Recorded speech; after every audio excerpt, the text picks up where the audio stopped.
What's going on, guys? Once again, this video is sponsored by skins.cash, which is, in my opinion, the best way to get cash for your skins without having to deal with sketchy people on Steam who are trying to scam you out of your money. You pick your skin, you pick which way you want to cash out to, and it is super lightning fast. They sent me the money for this skin in this example in under like 5 minutes, so make sure you guys are checking that out if you want to cash out or if you just want to get rid of some skins. I've actually used it quite a bit in the past to get some quick cash, so make sure you guys check it out in the link below if you're interested and want to try it out. On into the rest of the video. Hey guys, Crooksel. Today we're talking about warm-ups. I get a lot of questions and comments talking about the various forms of warm-up. You know, why is it not paying off? Why do I feel like I'm not improving? We're going to go over a few topics today. So first up, I want to go over what I think is the biggest issue, and I think that's being honest with yourself. A lot of people say, oh my God, I warm up for 2 hours a day, you know, every day, and I'm only silver 4 still, and I'm not getting out of silver, or I'm not getting out of Nova. First off, that's horseshit, because if you're warming up for 2 hours a day, every day, there's no way you're not like truly insane at the game, because that's a lot of time to be warming up. That's as long as some play periods I have. So be honest with yourself. If you guys are only like joining servers or joining a deathmatch maybe once a week, that's not really consistent warming up. And Counter-Strike is just like any other life skill. You don't go to work out at the gym, you know, once a week and expect insane gains. It just doesn't work that way. You have to be dedicated, and you have to try to follow a regimen, or at least, you know, every time you start playing, say, hey, if I'm playing for 2 hours, I'm going to warm up for at least 15 minutes in the beginning here. So make sure you guys are actually being honest with yourselves and kind of look in the mirror and say, hey, I'm not putting my all into this right now, into these warm-ups, and that's the reason they're not paying off. The second topic I want to go over is consistency, and a lot of you guys, I feel, will not realize that warm-ups are almost like, again, I'm going to draw similarities to the gym. When you go to the gym, you have a leg day, you have an arms day, shoulder, back. You're targeting these different areas that you're wanting to train, and I see Counter-Strike as being a lot of the same thing. So if you are trying to just practice on one form of warm-up, if that works for you, that's cool, but sometimes that can get monotonous and boring, honestly, and you guys aren't going to stick to it. So what I would suggest is switch it up. You know, every day when I hop on and I have time to do a warm-up, and I'm actually taking the game seriously, I'll think, okay, what do I want to train? Do I want to do pistol DMs? I've gone over countless times how many different warm-up forms there are, so I'm not going to be repetitive in this video. I'm just going to talk about them. But if you wanted to train your pistol aim, you can hop into a pistol DM. You know, if you want to do your normal aim, you can hop in a deathmatch. And what I will say a lot about warm-ups, a lot of you guys stick to just the Valve playlist, which is weird to me. Like, no one should warm up in casual. That's a shit game mode. Just stay the fuck away from it unless you're literally just trying to play mindlessly. It's not going to help you improve. And I would say even Valve's deathmatch isn't that good, because especially if it's a lower lobby with not many people, you're only able to shoot at the enemy, and your bang for the buck when practicing in this mode is not going to be the best, because as you can see in the footage here, I have nobody in this server,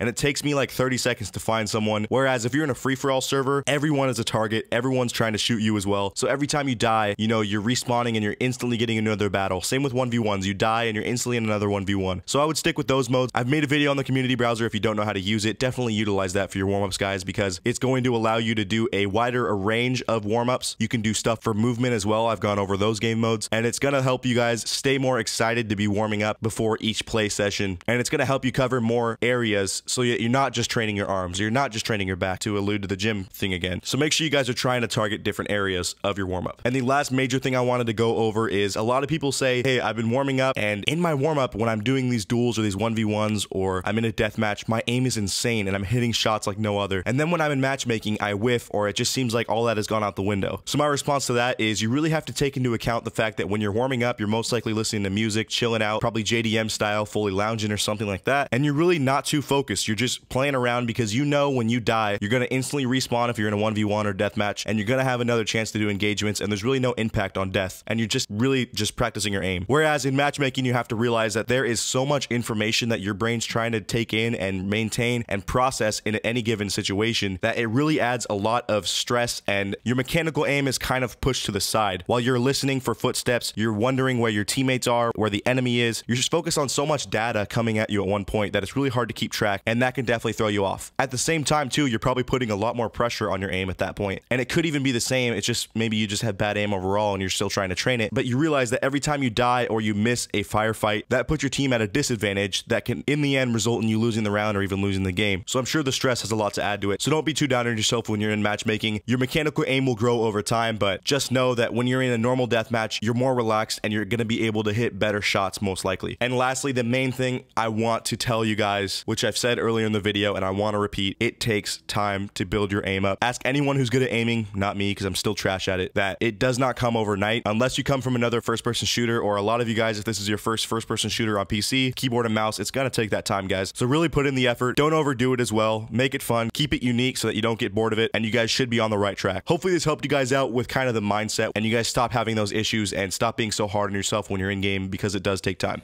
Thanks for watching.